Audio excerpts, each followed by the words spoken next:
and you join us at the end of the very first day of the Call of Duty Championships here in Hollywood, California.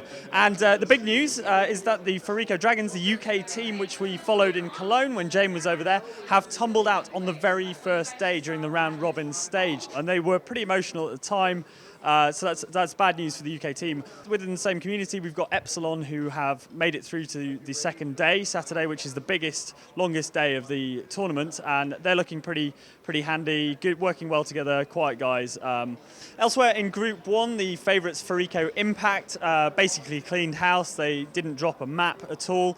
But in an interesting twist, the rest of the teams were tied, because the way the tournament works is that if a team wins 2-0, the third round isn't played. So although Immunity had taken one round off one of the other teams, they were all tied, and Immunity actually went out as the Spanish team Pain managed to beat both Immunity and Phoenix, which was the other team in that group. So it's a bit of a strange end to Group 1. So it's Forico Impact and Pain who go through from Group 1.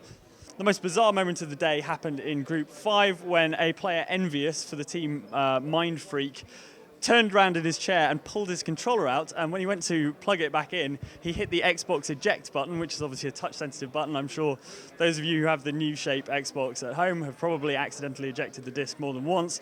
And by the time he got back into the game, his team had already lost. So that Mind Freak went tumbling out of their group. Rather embarrassing, I'd imagine, for Envious there. In Group 2, the team Unite, which is headed up by a guy called Clayster, they finished second in the MLG event in Dallas 2 weeks ago. So we were expecting a strong showing. Unfortunately, 3 of the players in the 4-man squad, so everyone other than Clayster, were underage, and this tournament is only open to 17-year-olds or over, so they had to leave the team, and they brought in a new squad. So although members of that team had played together, they hadn't played in a 4-man squad with Clayster, and while Clayster was able to carry them to a degree, they still went out in the first day.